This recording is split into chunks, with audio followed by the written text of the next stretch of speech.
Google, you can try this right now, if your Google does the same as my Google. This is the first hit, 40 key computer science concepts explained in layman's terms, and of course algorithms and data structures are number one, okay? Big O analysis, sorting, data structures, etc. And importantly, especially given the time, it's ahead of artificial intelligence. But even more importantly, if you then dig into artificial intelligence,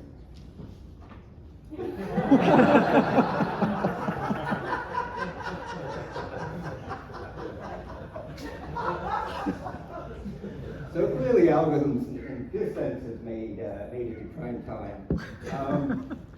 And what are some other indications that it's prime time? Well, we all teach them, I can't imagine there's a curriculum out there that doesn't teach a bunch of algorithms in, the freshman first year of college, right? So certainly sorting, insertion sort, quick sort, etc. I'm sure there's some coverage of big O, maybe not very deep in the first year. I'm sure there's some coverage of binary trees, probably some basic graph algorithms. So certainly we cover it. Every undergraduate sees some level of algorithms. Okay. In fact, nowadays, pretty much most high school students see it. Certainly high school students which are going on into computer science as an undergraduate. Furthermore, if you look at the standard programming languages out there, they all have a reasonably broad collection of algorithms, at least basic algorithms such as sorting. In C++ has the STL library. Java has collections with a bunch of different algorithmic components. And of course, Python has the kitchen sink, so it has everything if you're willing to dig down into enough submodules. And all programmers use these algorithms, okay? And then they learn them as a freshman, in college, and so certainly algorithms maybe, as this might indicate, maybe the most important idea in computer science, okay? So, we can claim, yes, they've hit prime time, okay? And we can ask, why are they so successful? Okay, and we might each have our own opinions of this, but this is my list. Firstly, they're broadly applicable, right? I mean, algorithmic ideas that we teach in our freshman year, you can apply them to just about any field, any domain. Okay, they come with really cool general techniques, like divide and conquer, dynamic programming, all these abstractions, right? So there's cool abstractions that you can build up, and which are general across multiple different domains, multiple different algorithms, etc. And so it's a good way to, for students to understand abstraction, etc. Many algorithms, and I'm not going to claim all algorithms are simple and elegant, but certainly the ones we teach to our freshmen are simple and elegant, and they're typically easy to program. I really love the book by Sedgwick on algorithms in C++, where he actually has the C++ code for all these basically algorithms in the book, and each one is short. Okay. There's a very simple cost model. It's just a number of instructions on. We tell them about this RAM model, which is basic random access into a big memory. We tell them that briefly, and then we just say with the cost of an algorithm is the number of steps in this model. It leads to interesting theoretical questions. Of course, there's many. Of course, we're a theory conference, so we know there's lots of cool questions there. And furthermore, maybe these basic algorithms don't lead to the very fastest algorithm you could possibly write, and probably what you wanted to go to the workshop yesterday morning to see how to get that, but they lead to reasonably good performance, right? So typically you can get perfectly acceptable performance with these very simple algorithms, and then you can maybe fine-tune it after that. So, what is it that makes this all work? What's the magic sauce? I claim it's really the interface, the RAM interface, the random access machine. It basically acts as this kind of ideal bridging model, right? Is that algorithm analysis, like I mentioned, we analyze them in the RAM model, number of instructions we take, assuming random access. When we do programming languages, we always think about how we map them onto a RAM model. In fact, that's what compilers, maybe I should have drawn a little compilers bubble between the programming but we typically, effectively, you know, if we're talking about sequential programming languages, they're basically syntactic sugar for their RAM model. Okay.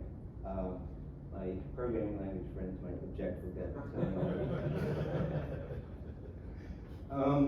And then, of course, machines have been trying to emulate the RAM ever since, you know, as hard as possible. I mean, they're not perfect. You know, they've got caches, and so they might, in terms of runtime, not perfect, but in terms of the actual instruction set for these machines, they're basically a RAM instruction set. Right? So we have this pretty nice model. And so then, you know, here's an example of the type of code, you know, that now you've got this, this synergy. You can write this depth first code here, and it's, you know, just a few lines long, and this is C++, and so that's a programming language. It's easy to analyze it. You can just say, well, we visit every edge once, and so this is going to be order m, you know, steps. And when this compiles to the machine, it compiles quite efficiently. In fact, you probably can't optimize this a whole lot. It's you know, assuming the graph is reasonably irregular, there's not a lot of cache efficiency you could sort of gain unless you organize your graph carefully. So, you know, you get this nice, elegant algorithm, easy to program, practical, etc. You know, it's not perfect, especially when we go to some other algorithms. You know, if we really want to get efficiency, we have to consider sort of second level considerations, in particular caches. You know, there are natural extensions. Many of the people in the room, including myself, have worked on various, you know, caching models. Of course, there's a cache oblivious model, etc. And so you. Not a model. Okay, it's not a model. Ideal cache model. So you can, you know, and the point is not every, this is sort of second level thing. So you probably wouldn't be learning this in your freshman year class. Maybe this is something you learn in your junior year class or something. Okay, the question is, can we get the same sort of ecosystem for parallelism? And I would claim that this is what you would need to sort of claim it prime time, right? In the sense that it would be, you know, e.g. that it would be well suited to teach to every student at a freshman level. Maybe instead of sequential algebra. So maybe they're actually sort of parallel and sequential algebra really the same. They're just algorithms. So, you know, again, you'd want them to be, you know, it's the same list as before. You want to be broadly applicable, general, lots of cool techniques, simple, easy to program. The models should be easy to think about, and interesting theory, good efficiency factors. Okay, so the question is, you know, how far are we from here, or are we there already, etc. Before I get to answering that question, that comes on my final slide, is let's give a little brief history of parallel algorithms. And, you know, back from the early days, this is actually even earlier than I came to the field, probably earlier than Charles came. The 70s, 60s and 70s, there were a bunch of parallel models. So parallelism goes back to the 70s. There are a bunch of network models, hypercubes, butterfly meshes. A lot of these started in the mid to late 70s. Okay, some of the work went back earlier than that. And so these were, you had, you know, some topology, and you had your processes, and then you designed your algorithms sending messages across the edge of this topology. Okay, you can imagine it's not a lot of fun to design algorithms, although there's hundreds of papers on the topic. Then there was also, at the same time, there was Nick's class, which is more of a theoretical class. In fact, I think mostly what it's useful for is showing lower bounds. But it's, as a theoretical model, it's not very good. First of all, it's not really programmable. You design circuits, so you have to, you know, build a static circuit or class of static, so family of static circuits. It's, at least Nick's class ignores polynomial factors in work, which makes it, you know, impractical. Missing H, or I can figure out hiding the H. The good parallelisms have polynomial depth or span. And so some good parallelism had polynomials, but and mixed class could scale like this. So unless it was polynomial span, it didn't count. So, what? Polylogarithmic. So, these were probably not prime time yet. Okay, so we weren't at prime time at that point. In the 80s, it was the decade of the PRAM. Okay, there were hundreds of papers on the PRAM during this time. The average Fox Talk conference had 5 or 6, much more than it has now in terms of parallelisms. And there are many really cool ideas, and I claim these cool ideas are still extremely relevant today. So these cool ideas are still used. I use them all the time. I'd probably say that maybe there are more cool ideas from the 80s of parallelisms that I use than any other decade. There was very little code for the PRAM. At the time, I think there was pretty much none. At this time, I think we have Uzi Vishkin's written some code for the PRAM. And you can ask, well, is the PRAM sort of something that would be ready for prime time in the sense it matched all, easy to program, all those things? And I claim, no, not as an abstraction. It's because it's like this bulk synchronous. You've got fixed number of P processes. Nearly everything you program nowadays in parallelism, the amount of parallelism is varying over the time. It's not fixed P. So you end up having to basically do a hand schedule. You have to schedule your tasks to these P processes if you actually wanted to program it. Now, if you're just thinking of it in very abstract terms, maybe you can say, well, there's some way to do that. But if you wanted to program it, that's what you have to do. It's also not well suited for sort of nested parallelism. And so where you have parallelism within parallelism, which then breaks down abstractions, because let's say you call a subroutine in parallel, maybe that subroutine in some cases is parallel and sometimes it's not, right? And so now it's broken that abstraction. So, and it ignores communication costs, which I'll come back to again. So I claim the PRAM, although it led to many great ideas in parallel algorithms, was not of the flavor that would be useful for a first year class in the undergraduate level. Yeah, this is basically said that already.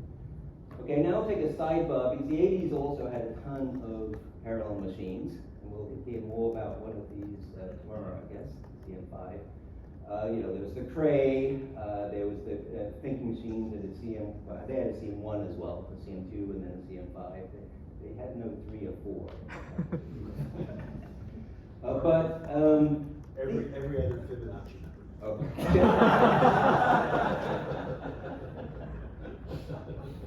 What about the CM200?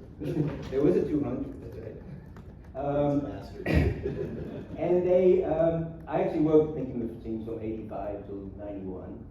So I did a bunch of programming on the CM2. I was sort of left before about the time the CM5 came out. But there was also, there was a Cosmic Q from Caltech, and then Intel sort of had their version of it, and then Intel had a Paragon, there's MassPower. In fact, there were dozens of other ones, okay? In fact, I have this stack that I collected from a supercomputing conference of about 30 different pamphlets from different computers, if anyone's interested in seeing these glossies from these companies at the time. And my actually favorite, which I'd forgotten about until I went through my glossies, was the sugar cube. No one remembers, not even Charles remembers the sugar cube. Phil doesn't. Does anyone in the room remember the sugar cube? Oh, we do. Bradley remembers the sugar cube. It was the first parallel desktop. It was an 8-processor machine, and there's a little picture of it on the desktop. It was built by Intel, the Intel Sugar Cube. And it was a hypercube, and so of course you had to do message passing across the edges of the hypercube. Again, it wasn't much fun to program. It was a cube. It was a cube, a 3-dimensional IQ. Actually, it came in a 4 processor. There you go. The square. It was a square or a cube, yes. And it had sugar in it, apparently. I think they'd be embarrassed by his name was and again, I think there were many excellent ideas that came out of these, and we'll hear about some tomorrow. You know, in terms of prime time though, you know, these machines cost millions of dollars each. I think the Sugar Cube got a discount of only hundreds of thousands, okay? And so it was really limited to government labs and some very large, you know, companies. There wasn't, you know, it was not something that, you know, the average person would get hold of. Also, the programming was very difficult. I think Thinking Machines did, you know, a great job of making it as easy as possible. You know, I worked there and I contributed a little bit to that. But still, it was very difficult to do anything interesting and general purpose on the connection machine or any of these other machines. They also, most of them had some sort of limitation that either SIMD or vector, which again made it more difficult to program, or distributed memory, which then the user would have to, you know, figure out where to put everything. Also, the communication was inadequate. And I'm going to get back to this in a second. And importantly, you know, I just talked about the model of the 80s, and then I'm now talking about the machine of the 80s, and they didn't match at all. That these machines did not look anything like a PRAM, and mostly because of the communication bandwidth. You couldn't possibly imagine sending you know, messages at constant time. So let's get to the 90s.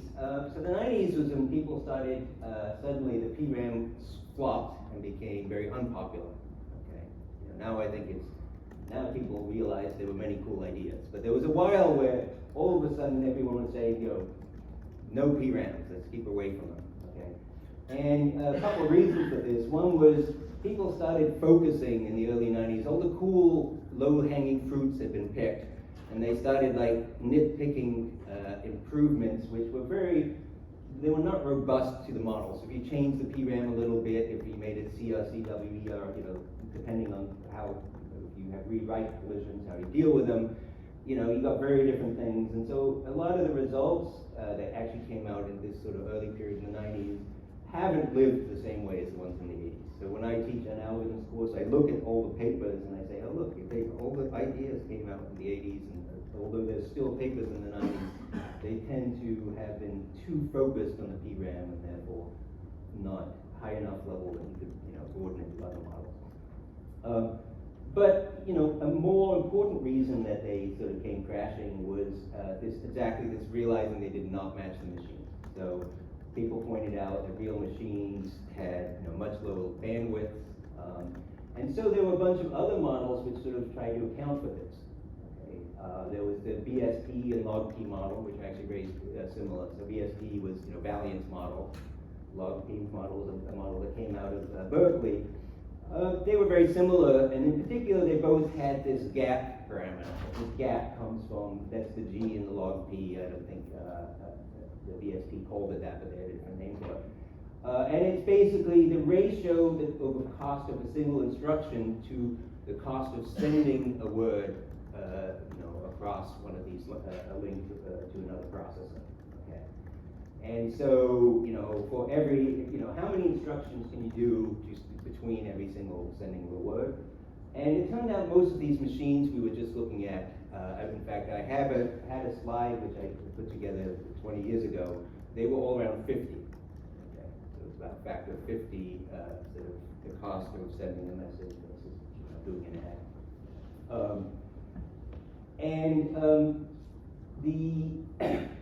And the other, there was also asynchronous PRAMs. Some of the people still worked on this topic, which actually improved the practicality. Both of these things, in some sense, improved the practicality, but they were not easy to program. In fact, I still hardly know any BSP algorithms. There are very few of them. It's just such a hassle to get them. The log P even had one more parameter, and, you know, sort of a latency parameter. And so, you know, so these were still not ready for prime time. Okay? In fact, they were very awkward to program for these things. And the bulk synchronous, the asynchronous got rid of the bulk synchronous, but still had this fixed number of processors at the end. There was also nested parallel models, and I'll come back to this in a little bit. There was one, this is a talk that I gave at a workshop that Uzi Vishkin organized. And I looked back at the list. I happened to have the list of the participants, and it was just amazing of how many cool people were there. Tom Layton, there was John Hennessy, Dave Patterson, all sorts of people, cool people at the time. And talking, it was about parallelism, and it was a particular workshop that was it was held in DC, and they had invited a bunch of government agencies to say what we should be doing in parallelism at the time. I gave a talk, and my talk was on why we had sort of gone down the sort of wrong road, and that people were kept saying, well, these machines don't have high bandwidth, so let's make our programming models bend to the machines. And I sort of was trying to argue, no, well, let's try to make the machines bend to the programming. That we should count the cost of the programmer's effort in the analysis of which machine you should do. So you should be willing to spend twice or 4 or 5 times as much for a machine if it's easier to program. And so, and the argument is locality greatly complicates algorithms. It complicates abstraction boundaries. My claim is it's hard to deal with locality and parallelism. That parallelism is actually a very easy concept. Locality is much more difficult. And more difficult in terms is it's hard to get a broad set of algorithms working in the model. And I was arguing that sort of the space we should be a gap of 5, okay, instead of a gap of 50. And so my conclusion is that we should be spending more time and money, research money, on generating very fast networks. So, yeah, we'll get back to where we are now in terms of the gap. Okay, so let's go on the next decade. The next decade we got GPU models. I think no one would claim that GPU programming is ready for prime time. Obviously it's NVIDIA might argue it. I don't think they have a horse in the race. It's an NVIDIA's claim. And of course, I'm not claiming any of these models are not, I'm focusing here just in the prime time. Of course, obviously, NVIDIA chips are hugely useful for deep learning, right? And hugely useful for mining Bitcoins, right? So I'm not claiming that in any of these cases that these aren't useful. I'm just focusing on, is this something we should be presenting to first-year freshmen in our undergraduate class, as an example of prime time. There's also the MapReduce models. And I claim these are not sort of general purpose. They really are bulk synchronous models. So they're very similar to the ESP model. And so you can't get nested parallelism. Quicksort would be a nightmare. Again, but yet they are useful. Google, when you have a trillion databases the size of a trillion, and they're doing limited sorts of things. They're useful, but it's not really the realm of prime time. And of course, there's many domain-specific models that we have. So the claim is, none of these are ready for prime time. So can we, is there something that has these, looking back to the previous slide, that fits here? And of course, we need to answer, well, first of all, what the model is. I think all of you that know me know what model's going to be. So, of course, the model should be nested parallelism, okay, also known as the work depth or work span model, where you just can fork off things. They basically proceed in parallel. They can fork off more things, and when they're done, they come back together and they join. This is the sort of model, I guess, appears in Charles's book on formalizing the rest sign in the chapter on parallelism.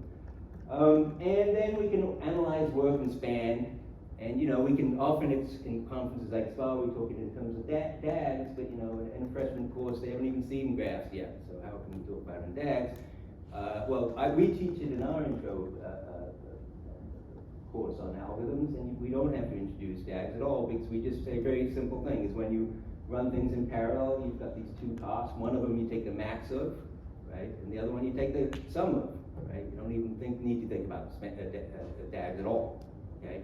And students have no difficulty saying that. So we say you've got a room full of students, they take different amounts of time to do their exam. What's the span of the exam? Well, it's whatever the student takes the longest, right? It's not a difficult concept. And so, I don't know why it's out of order. And so then you can do things, and I was playing that this is a pretty simple piece of code, okay?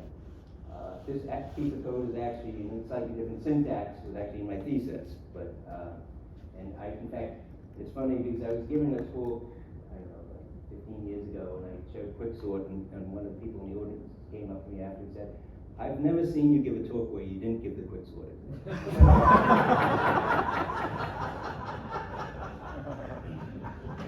And I thought about it, and he, you know, maybe it wasn't completely, he was probably right that he'd never seen one, but I think I had given one. But I think it's a perfect example because it sort of gives you the fact that it's irregular, you don't know exactly how many are going to go down each side, so you couldn't, for example, divide the processes in half or something for the left and the right. There's nested parallelism, there's the nesting from the fact that it's recursive and recursive calls are parallel. And it's also the sub-selection of the pip elements less and greater than the pivot. Of course, those can be done in parallel. We can do a so-called, you know, filter operation, you know, in parallel. So there's all sorts of nesting of the parallelism here. What did it say? You didn't write it that way. I didn't write it that way. Yeah, last time I saw you put quicksort in the talk, you explicitly pointed out that the definitions of L and R need to be Parallel. non-deterministically specified. Non-deterministically. Yeah, so you don't say do L first, or you don't. Oh, I don't actually care that L and infer. R can be done sequentially one after the other. What I care about is that the X and A, such that X is less than P, is done in parallel. That's, otherwise it's not a very parallelogram, right? You end up with N leaves, right? So you need to do the, not the N leaves, you end up with just the top level taking N quarter N that span. So this is a log squared N span only because I'm calculating L in parallel.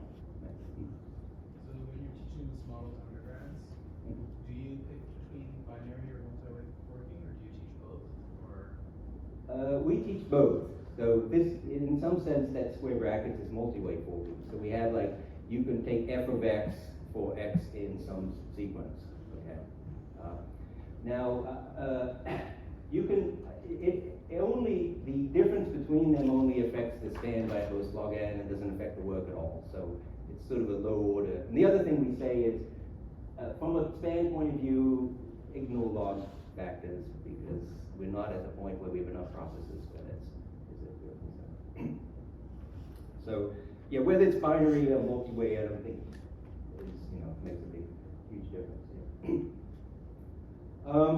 So we can say, you know, going back to, you know, a list here, let's go through some of these and say, you know, with this model, you know, are we there, right?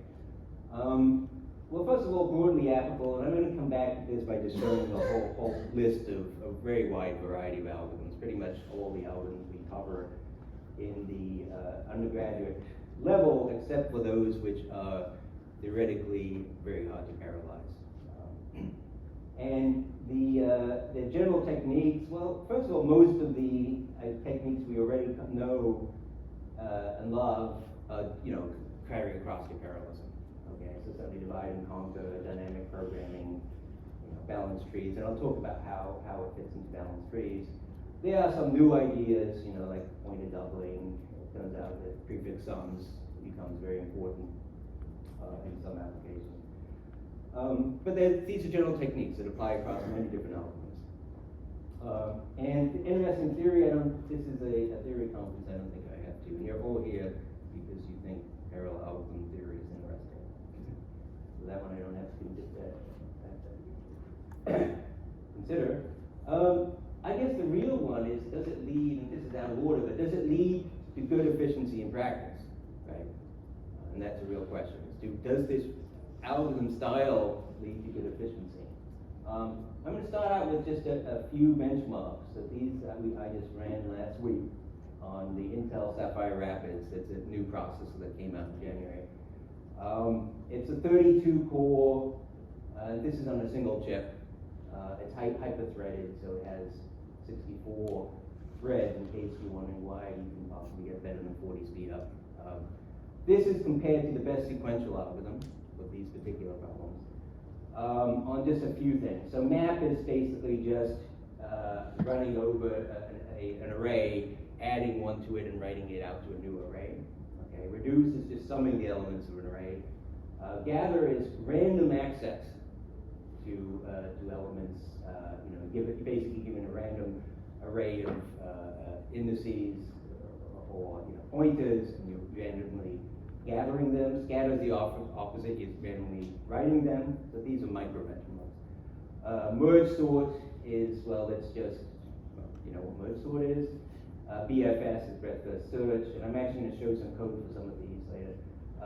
There's page rank, 8 hash maps. This is some random collection. The point being is that you do get good speed ups, even on these things like map and reduce, which you'd think would be very heavily memory bound because of the, they basically, have to read the whole memory in its right. They can't make use, they can make use of spatial locality, but not temporal locality. These all are examples that don't fit into gaps. And so, we're getting, the worst one is the map, and that is bandwidth bound, memory bandwidth bound. But even reduce is getting, 20 out of the 32 cores. Gather is actually, in some sense, getting perfect speed up. Okay. Scatter is a little bit down. Some of these others, like merge sort and KNN, are doing better because they're making use of the hyperthreads in some useful way. So the point is, you're actually getting very good speed ups, and you could say, well, what about this on a broader set of benchmarks? And here is, this is actually numbers I run a year ago or so these are on an older processor. And on average, you get, again, it was also a 32 core machine, you're getting like 29.8 across a whole bunch of different applications. Unfortunately, the plotting thing cut off most of the names, but I'm actually going to put these names up on a list again. So you're getting actually, 29.8 on 32 cores. So I think this is, this is good performance across the board set of applications. And we can ask, well, why are we getting good performance, and were we always getting this good performance? So before I get that, here's another number. This is from a paper from a few years ago on graph algorithms presented at SPAA, worked with Julian and Luxman. And the speed up numbers are the SUs in the fourth column over. And this is on a 72 core machine. But again, you're seeing close to, most of those numbers in the 60s. Right? You're seeing across a very broad set of graph algorithms. So we can say, well, why are we getting, actually, looks like quite good performance, okay? Well, it's the memory bandwidth, okay? In fact, I always teach my students that, in fact, I played this trick, this Luxman here, where I asked them to give me a piece of code, and I can guess the performance usually within 5 or 10%. And my trick is I ignore everything except the memory bandwidth. And then I can tell them on different machines because I know the first thing I do whenever I get a new machine is measure this gigabyte number that's on almost algorithm right here. So we can ask ourselves, well, what is I mentioned this gap number before, and I mentioned that in the in the 80s this gap was 50. Okay, and that led to the demise of the PRAM because it was such a big difference between communication.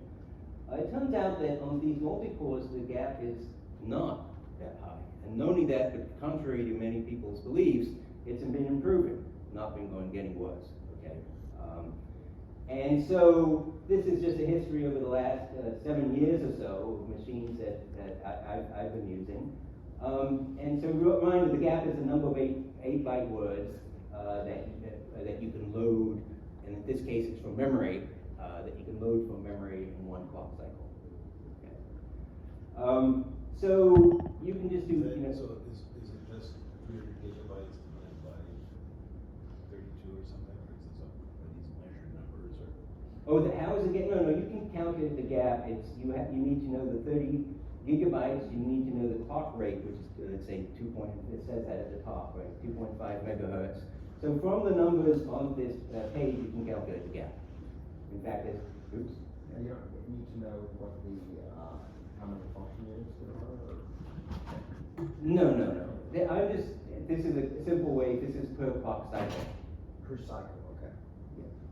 You could argue that maybe we should do it by, some of these processes can execute multiple instructions per clock cycle, and then, so in that case, the gap might double or something if you can do on average, two instructions per clock cycle. Okay. So this is defined simply as, so all the information you can calculate this itself. You can do the 300 gigabytes plus 32 cores plus 2.5 megahertz will give you the gap. Okay. In fact, I just did the little calculation in Google Calculator yesterday. So they've actually been improving the bandwidth of these machines significantly, the memory bandwidth. Okay, they've doubled the number of banks. So going from the Haswell to the Sapphire Rapids, they doubled the number of banks. That got you sort of a little bit more than halfway there. And they increased the rates of each of those memory banks significantly. Okay, now we're DDR5 or something. Back then it was DDR3. And so just the throughput has increased, per bank has improved, and the number of banks has improved. And so this gap has come down, and in fact, when we've done experiments on just these two last generations of processors, if I did the same plot, I probably should have done it on the older processor, and the average speed up was only like 25 or 24. Okay, so just in one generation, just went up significantly. So the gap is within, even if we double this gap, because Charles was arguing maybe we should count 2 instructions or something like that for a clock cycle.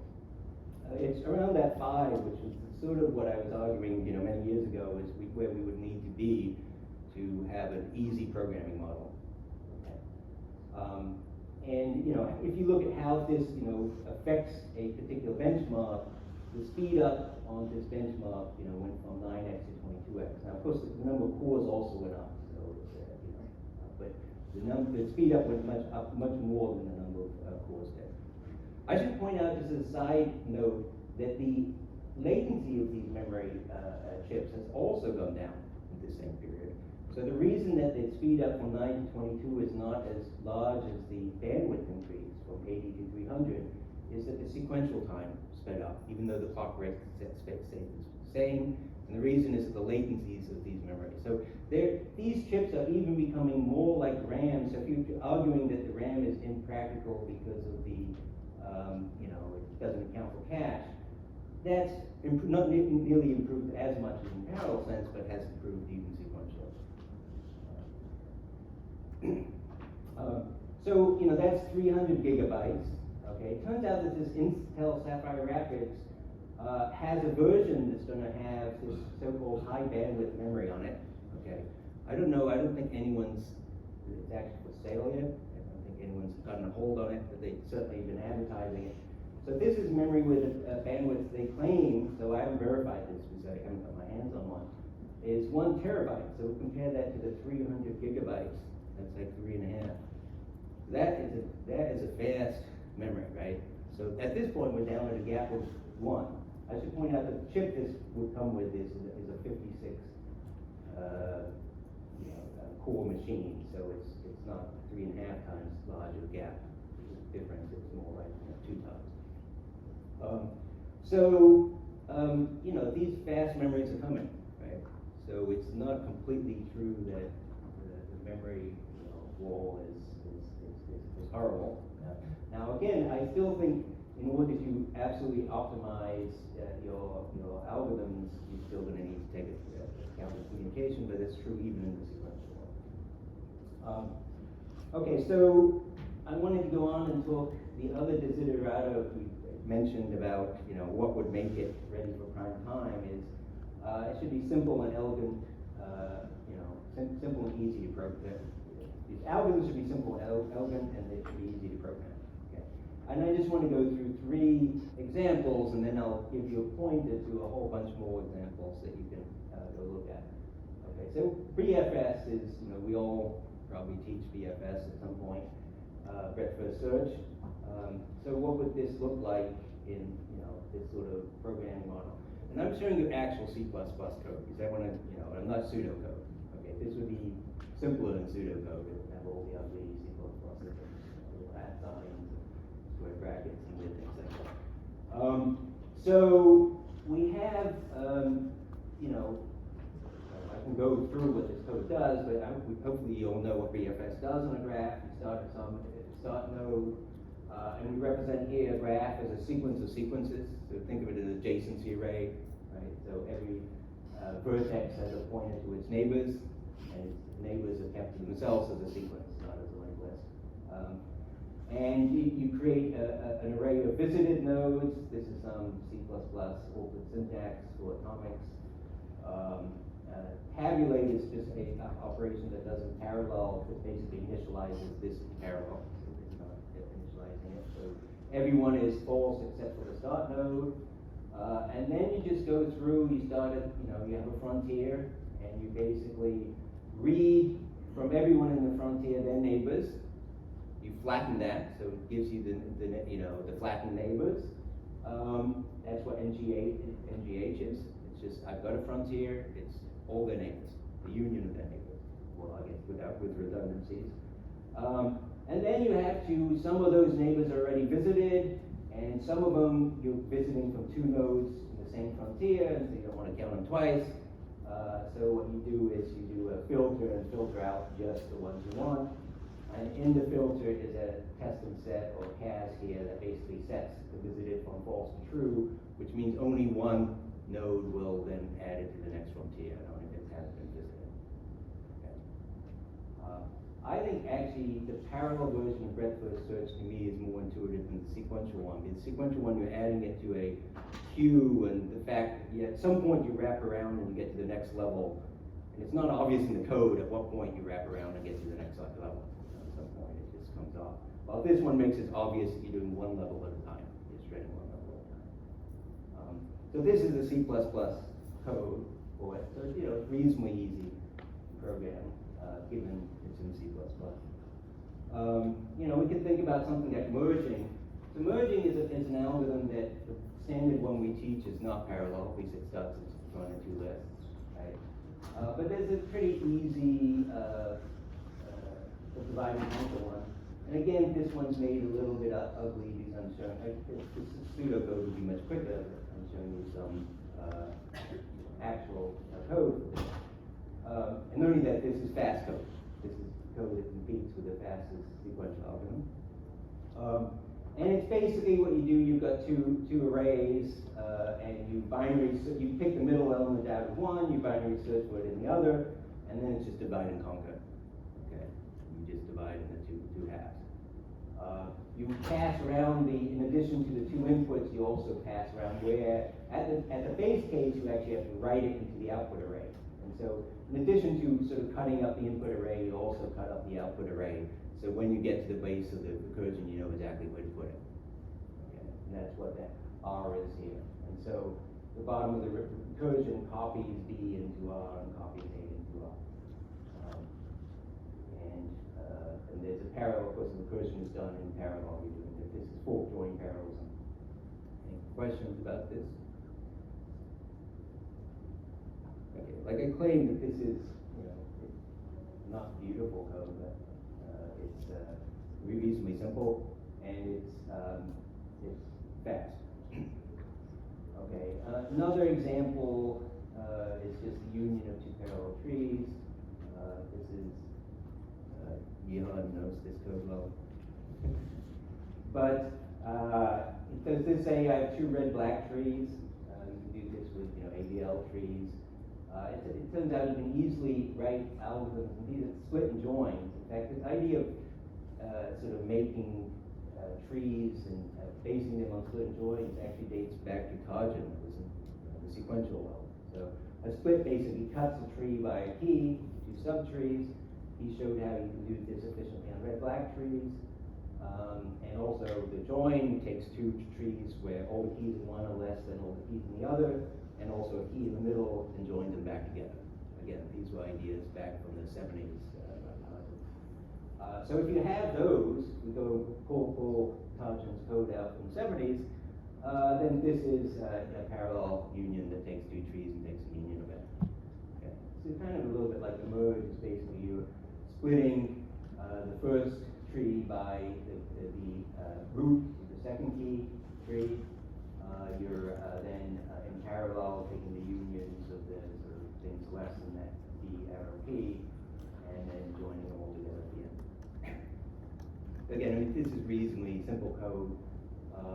I didn't put the cost here. The cost of this, you can show, the actual cost analysis is a little tricky because it doesn't partition exactly in half, but you can show that this is basically order m, the smaller of the two times log n over m, or something like that, which is actually optimal under the decision tree model comparison with the base model.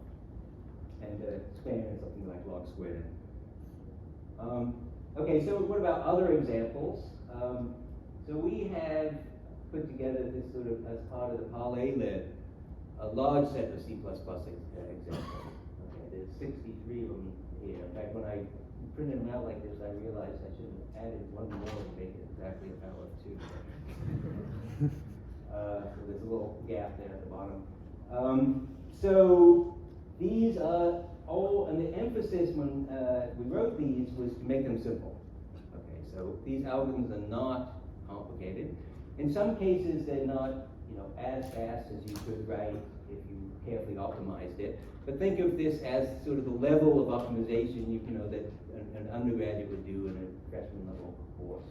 Or, so they're not designed to be super fast in many cases, but compared to a sequential algorithm of equal effort, or near equal effort, then they're competitive. And so, you can just go through, and the point is that it covers a wide variety of graph algorithms, numeric algorithms, string searching algorithms, tree-based algorithms, some AI decision tree is, the machine learning algorithm, fast-forward transforms. That one, by the way, has a little bit of optimization for cache efficiency. And so, but they're not, hugely complicated, any of these. It's got like max flow, which we label max flow. That's probably the most complicated in here, and it's about 250 lines of code. Many of these are well under 100 lines of code. And so, these are a lot of the things that you might cover in an undergraduate course. There's string searching things in there, called Mars crash, etc. Any questions about this? Mm-hmm. So were these the programs that you were showing on? These are exactly the lines I was showing on the. And the serial baseline, was it the serial version? No, in that case, I showed two slides. The first one, the serial baseline, was the best serial one. The second graph I showed was actually self-relative speed up. Okay, but in many of them we have serial baselines, and it's not that much better than the parallel.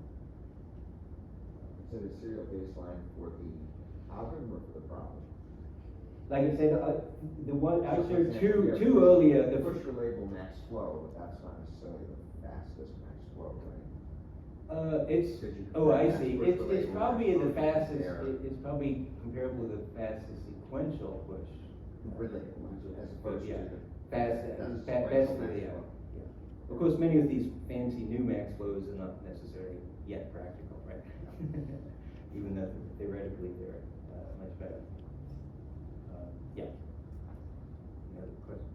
Anyway, so, I mean, at this point, I'm at the end, so I guess we can say, well, what's the conclusion? Are parallel algorithms ready for prime time? And again, these are sort of the way I'm measuring that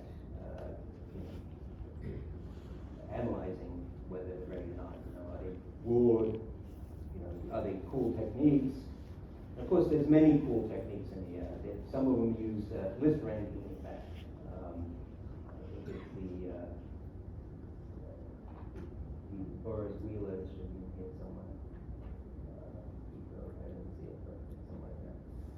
And it's, reasonably easy to program. I'd say maybe not quite as easy as sequential programming, but close to it. And in some cases, like I said, in the BFS, it's maybe even more intuitive, since you're stripping levels off as opposed to pushing cube. Well, it's interesting theory, it's SPAA, so yes. And good efficiency. So I would claim the answer is yes for multi-cores. Now, many of you might be asking, well, the world is not all multi-cores, certainly. And I would say probably the answer is not yet for anything other than multi-cores. Okay. So GPUs, I don't think it's ready. If you're going to do a massively distributed thing that takes, trillions of, data size trillions, or if you want to, optimize for these PIMs, which was, a topic. These are all really cool things, which of course, as a research community, we should continue doing. But they're probably not going to be taught in a freshman course, or, widely distributed, known by every computer scientist. So I guess another measure of prime time was, does every computer scientist know these concepts? Okay. And I claim, well, I don't claim every computer science currently knows them, but I claim that we're ready that every computer science probably should know, okay, for multi-cores. Okay. And of course, everyone has a multi-core, so, in fact, I said, this is okay, because not everyone has, well, maybe everyone has a GPU, but a lot of people do it. Certainly not everyone has an MPC, and almost no one has a PIN. So it's okay if they don't understand that. Okay? But everyone has a multi-core, so I think it's perfectly, a good thing for the community to do is to basically separate out the part which we think is ready for prime time, and that everyone can make use of on their laptop or on even their iPhone at the moment. They could program for, and they should all know it. So I guess this is promoting parallel algorithms for the masses, maybe is the way for it. And these other topics are really cool, but maybe not yet ready to be sort of widely spread at that level. And so certainly at CMU, we've been trying to teach these ideas, and right now we're teaching it in a third semester course where we teach parallelism from the start. So we teach a parallel algorithm of data structures with parallelism throughout. So it's not like we tag on some little sections. From day one, we're teaching parallel algorithms in the work depth model. As soon as we get to quicksort, it's a parallel quicksort. We get to merge sort, we teach the divide and conquer, not the from the front merging, and then we teach merge sort based on that.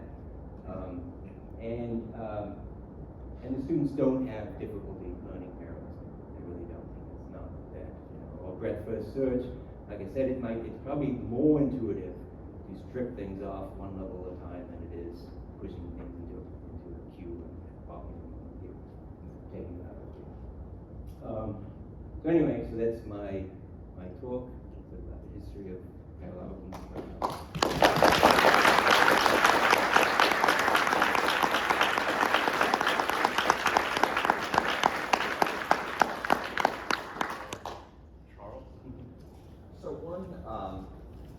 One thing I think is missing from your lecture is easy to debug.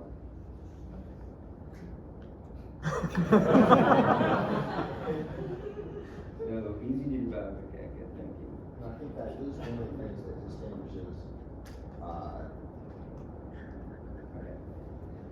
sequential algorithms from parallel algorithms. So what was I missing? So, parallel algorithms in most platforms are not easy to debug. Yeah. Now, I do think that there's. Okay, I should have mentioned, in fact, if I did mention easy debug, which you're right, I should have, then of course I would have mentioned all the great silk tools. Like race detectors. No, you're exactly right. Now that in retrospect, I should have had easy debug, and I should have talked about things like race detectors, etc. And related to easy debug is, easy to validate for release. Mm-hmm.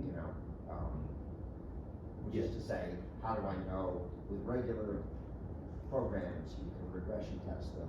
It's not a proof of correctness, but it is the practical way people have of getting confidence in Yeah. their code Yeah, when you introduce concurrency, that becomes very, very difficult. I didn't bring that up, so in our course, we force them to do race-free programs. We do it because we do it in ML, so it's a functional language, so that's a hard time writing races. But yes, I think that is part of this, is that I'm really, this model of programming here, the nested parallel, is assuming it's actually not 100% race-free. If you notice, on the BFS, I had race because of the visited. That's right. Well, that's what I was looking at, is that not all your algorithms were deterministic. But these, and not all of them are deterministic. Most of them, that's right. Yeah. But there are a couple of cases like that one where it's sort of safe non-determinism, in the sense people only writing ones, the same value to the same location. There's no only write races, or rewrite races, and only if the value is the same, right? So yes, so that is part of, you probably want to limit it to that sort of. Right. Phil? Yeah, you kind of zeroed in on the single chip, single socket, Mhm. single socket case. Is there a reason you feel like that the multi-socket? I feel that multi-socket, if you look at it, I did have run all these bandwidth numbers on like the 2-socket versions. We have 2-socket versions of each one of these, okay? And they have not been going up as fast in the 2-socket version. In fact, if I was going to complain about these machines, is that it seems like it wouldn't be that hard to improve the bandwidth between, especially 2-socket. I'm not going to argue this would work up to like 16, 32 sockets. But 2 sockets, it seemed like they could put a little bit more effort, especially since these vendors are now arguing they're going to have these super high bandwidths for various I/O devices, right? And so why can't they just afford that to be the little interconnect between 2 processors? So if you look at the Intel Ice Lake versus Sapphire Rapids, this went up by 1.5 on the one thing, but it only went up by about 20% on the 2-socket version. So how do you define change the concept of the locality going from a single code to multiple? Because like when you talk about multiple processes operating at the same time, like the locality is slightly more nuanced, right? Like at times it creates hotspots, but at times it creates high performance in the process. So the concept taught slightly like differently between the two concepts. Are you asking how you would model locality on a? Yeah. I mean, there are a lot of models for locality, both in the sequential world and also in the parallel world. Like I've worked a lot on some locality methodologies. It's probably beyond the scope of this strategy here, but yeah, there's basically sort of like the ideal cache model, but for parallel, and there are many such models. So what list of primitives are the students basing their work on? Do they have access to efficient scans or? Yeah, so we give them a library of sequence. So in some of my algorithms, there was like filter and scan and reduce. We give them a library of those. In fact, Sam, who's sitting right in front of you, wrote those libraries. So we give them those libraries. Many of them we actually tell, like the scan, we give them a library, but we also explain how to implement the library if they wanted it themselves. So, and then we show them what the library looks like, but we do give them those libraries. And same with the filter, you can implement a filter basically with a scan and then a write. We explain how you would implement them, but we do give them those libraries. So this parlay thing, is parlay, does it include all the way down to like work schedule or everything, or what's the? Parlay has its own work scheduler because, Danielle Anderson can tell you more about that, but because only it needs support across all platforms, so it runs on any, like Microsoft or GCC or client. Is parlay the thing that you use in your courses to? No, we use ML in the courses, although this semester, this year, for the first time, we had a special section for students who knew C++, that they could use Parlay. But we only had, like, out of the 250 students, we only had 15 who volunteered for that. So for things like work scheduling, is parlay, like, is that, if you were gonna have a student go and read an implementation of these things, is parlay the one that you recommend? field scheduler? For the whole stack, you know, we're still implementing things like filter and then implementing algorithms. Is Parlay kind of designed to be a kind of education resource at all those levels, or only? We haven't really, we've always used this, by the way, Parlay you can actually use multiple different schedulers. You can use the silk scheduler, it's got like a set of flags. You can use the open-end heat scheduler, you don't risk. The TBB scheduler, so it has the choice. But no, we always thought of the abstraction boundary being the fork join model, and that we're not teaching them what goes. We actually like briefly explained that there's a scheduler under the hood, but I don't think we never, like, if you go look at the Parlay code, it might not be clean enough. Are there good textbooks written on this topic? Do you? Well, have your own- Charles has a nice chapter in his. Is that what you use for your undergraduate? No, we do the whole thing, right? So what we're from front to back is parallelism.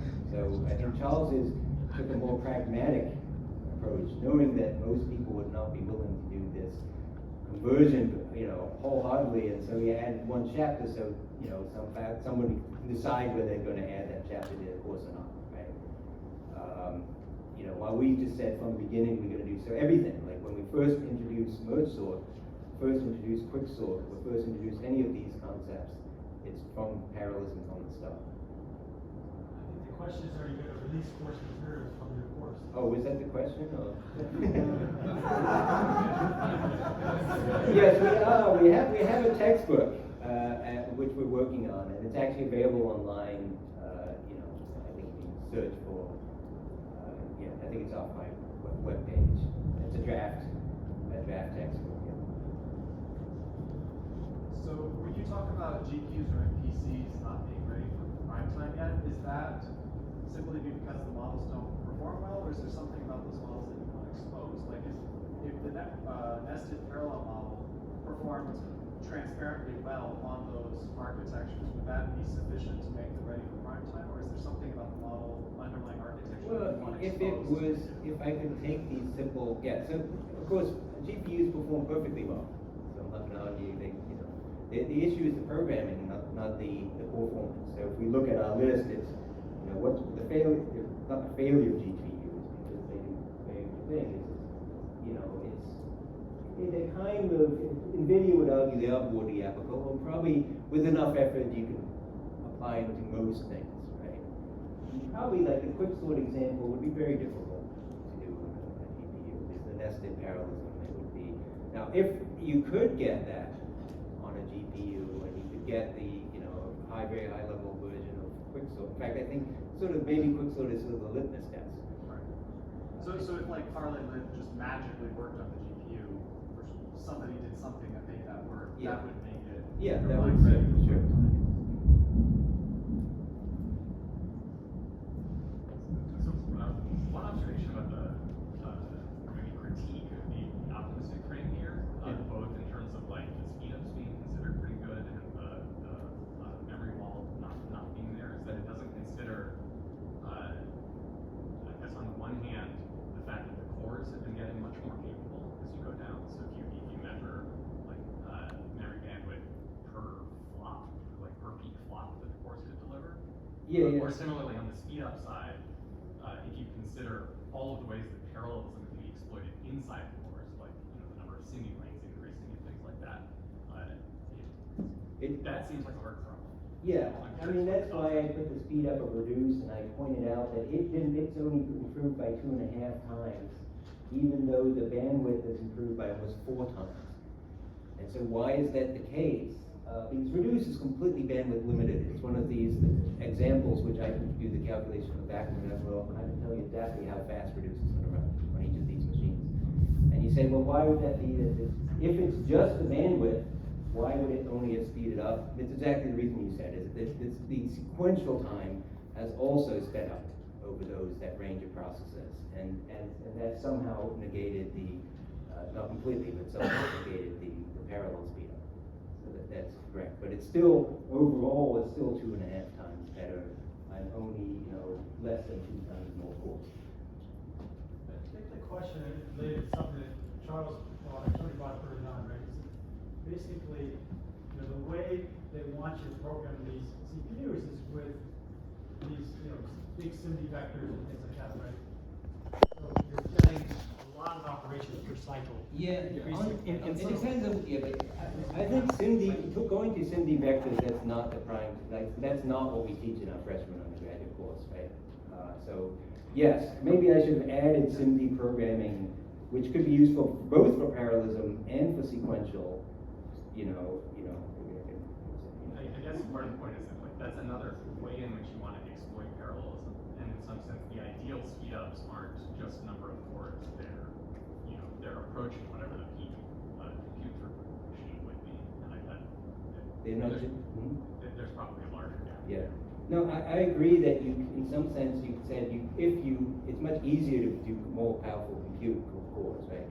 So that's a problem for both sequential and parallel pipelines. So even if you do sequential algorithms, that's sort of like an issue, right? You could have much more powerful. I guess I would see that as another facet of parallelism. Because a lot of the hard stuff used within the core is effectively exploiting parallelism. Yeah, I'm just pointing out what's available now. Yeah, and a lot of these things can't be. Most of these algorithms here would be very hard to improve via the vector units. I think because they're very irregular, right? There's some like FFT, you know, there's certainly certainly dense matrix and FFTs and things you can organize in a very nice way. But a lot of these graph algorithms were very irregular. And they're bandwidth bound anyway. So even with this improvement in bandwidth, they're still bandwidth bound. So you know you can improve the processes. It's not helpful.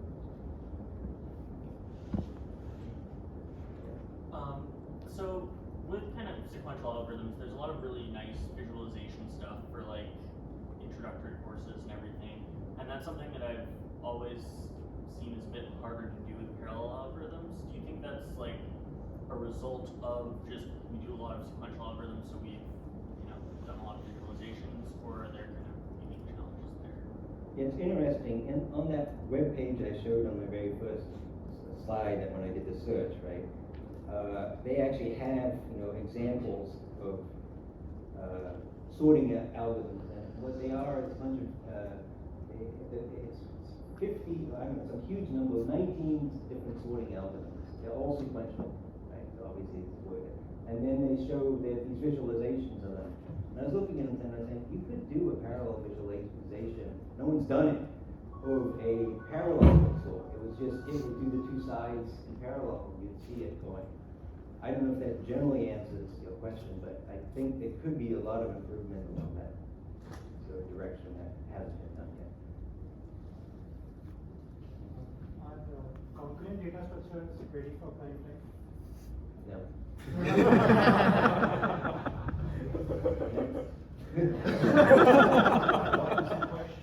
Our concurrent data structure is ready for prime time. Again, I mean, all of these things are hugely. In fact, a lot of my recent work is on concurrent data structures. So, obviously these are all very interesting topics. But in terms of teaching a freshman about this, I'm not sure if they ever will be. While teaching sequential programming, choice of language, C, C++, functional language, that is the question. So for parallel algorithms, how important is the choice of language? I think if you use C or C++, then you definitely want to provide tools of the sort Charles was mentioning that would help you, debug concurrency races, detect whether there's any races in your program. That's why when we originally started teaching our course, we decided to do it in a purely functional setting, just because we didn't want the students getting tripped up by races. Though I think that tools are now getting along, some of the silk tools to the point that it would be useful. But I think that's the main issue, is just making sure that you have enough tools to protect the students in the language. Maybe Rust would be a good one to do.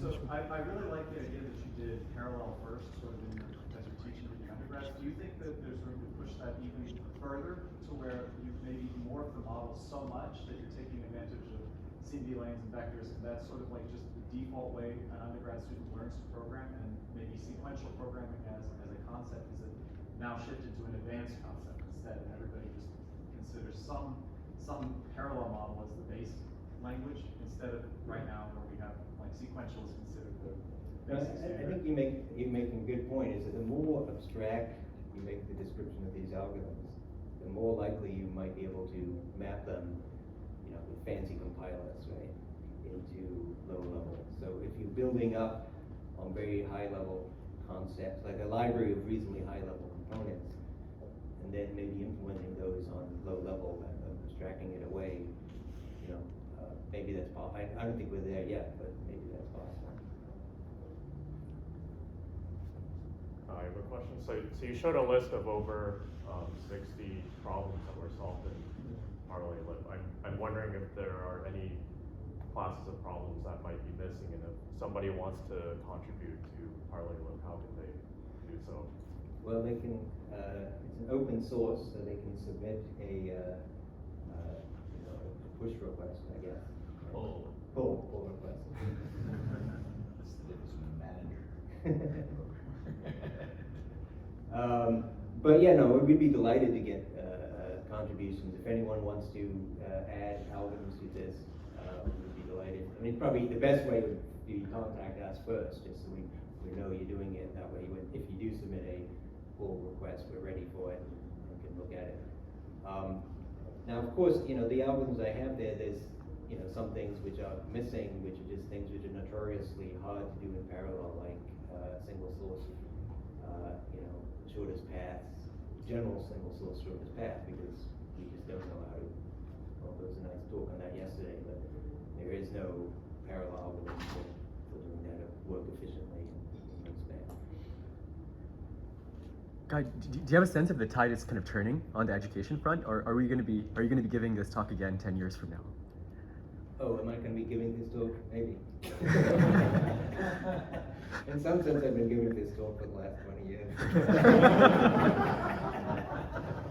Past is the best fruit.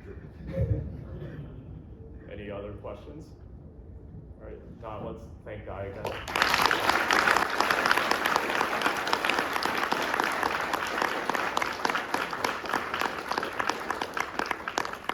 Lunch is starting in about 10 minutes.